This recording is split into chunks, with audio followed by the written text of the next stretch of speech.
Well, hello everybody. Today I wanted to do a video on my recent Makeupgeek experience.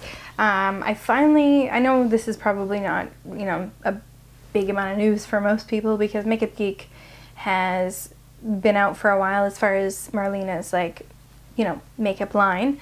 And most people rave about them, and I've seen swatches online and that sort of thing, but I wanted to kind of throw my review out here as well and also do some swatches for you.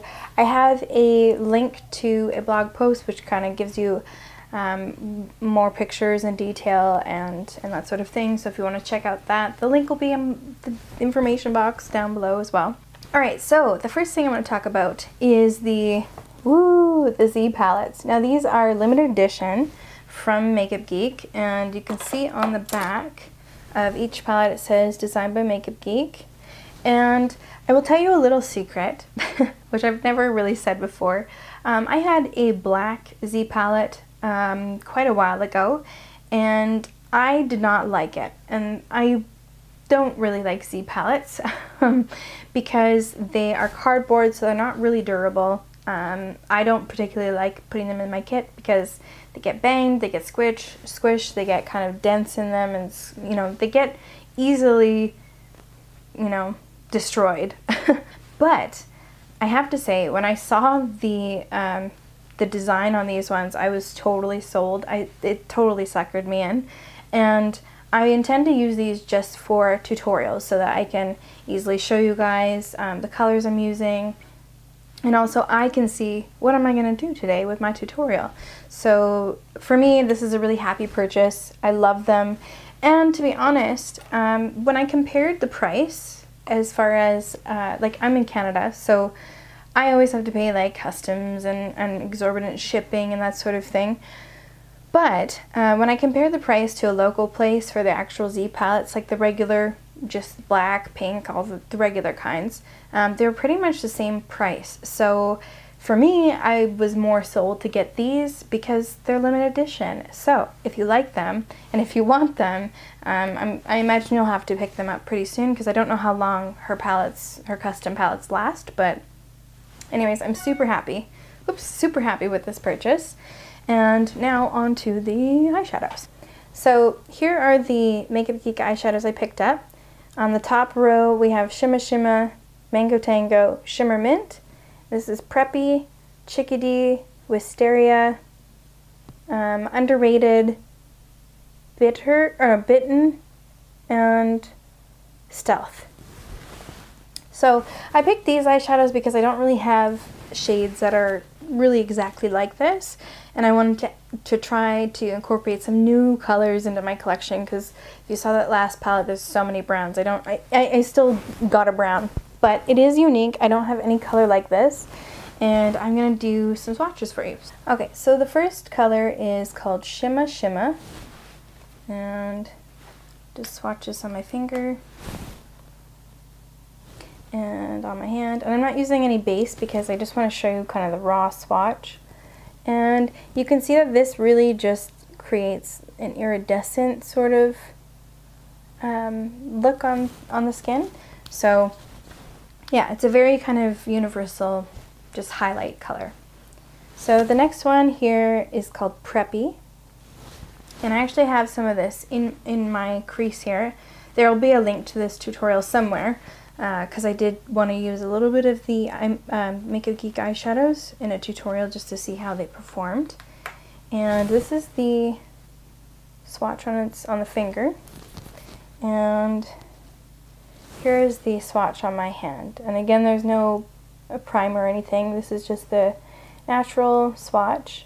This one is called Mango Tango, and this is just like a really pretty coral.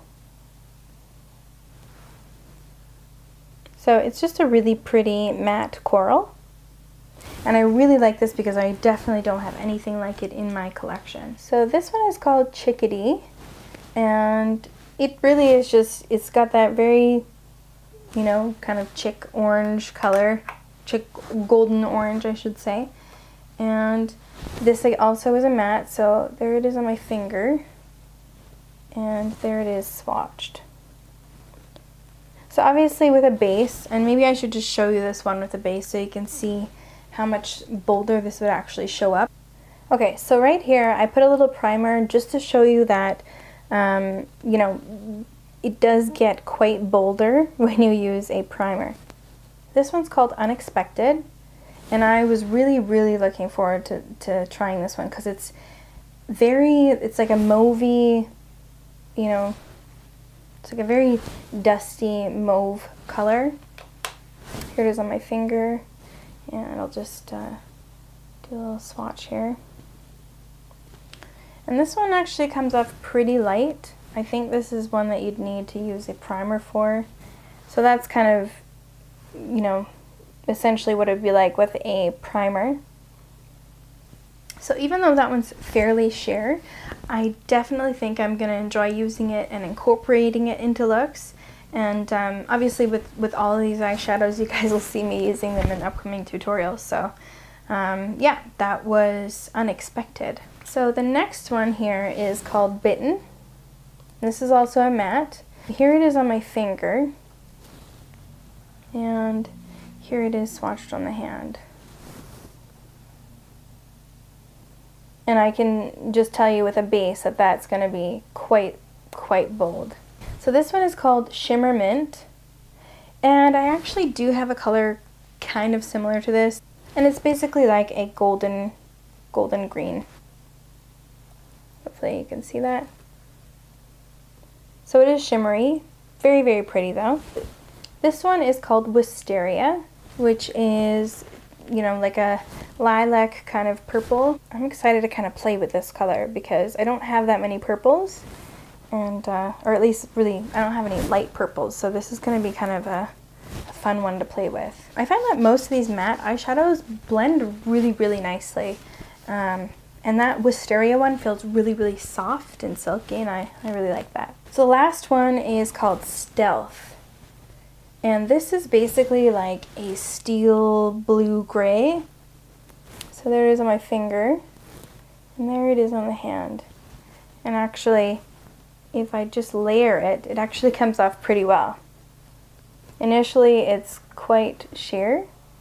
You can see right there, you know, that's kind of my leftover swatch, but it is quite sheer if you don't build it up. So that is all the eyeshadows that I picked up, and I got 9 exactly so I could fit them in this beautiful Makeupgeek palette. I got the eyeshadows in the pan form because I already planned to get the palette and that sort of thing, but you can buy them in like individual packages or little cases, so it's really up to you what you prefer.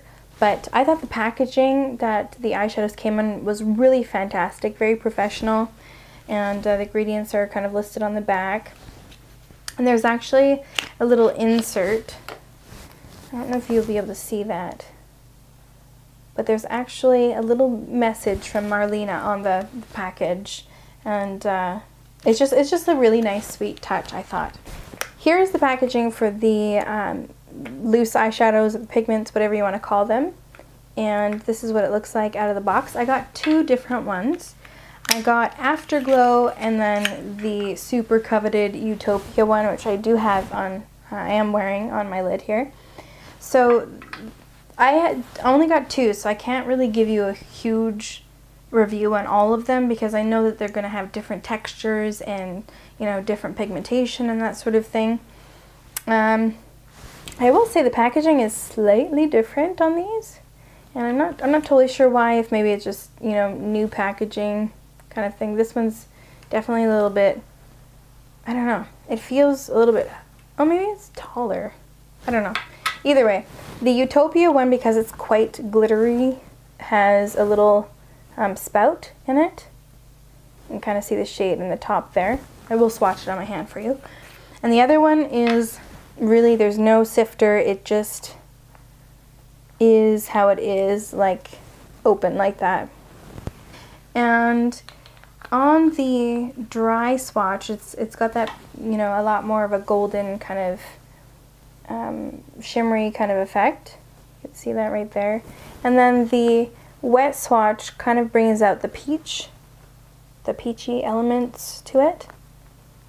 So it's kind of like every time you kind of get a pigment like this, it's really fun because you can actually get 2 different colors out of it. So I think that's pretty nice. So I think I was expecting a little bit more from this eyeshadow. It is very pretty, and maybe it's just because I've had my own experience kind of making my own micas that I kind of find this, you know, ho-hum. Utopia I feel completely different about though. You can kind of see it's quite chunky, but when you apply it wet, it's absolutely gorgeous. And up top here is the wet swatch, and the bottom is a dry swatch, but I just kind of patted it on and kind of packed it in. But it's just so pretty. It's a very unique shade. It's gold and bronze and just very, very nice. So I think that is definitely one I would say I recommend, and it's no wonder that it's like a favorite. So that is my little haul slash review slash swatch video of my Makeupgeek items. I hope you really liked them. I hope you try Makeupgeek because I really believe in supporting Marlena. She's worked really hard to get where she is, and she produces great quality products, and they're cruelty free. So definitely check out Makeupgeek if you haven't. I don't regret it at all, and I will probably in the future get some of her blushes and try some more of her products. If you have any recommendations, please put them in the comments below. I hope you enjoyed the video, and until next time, stay beautiful.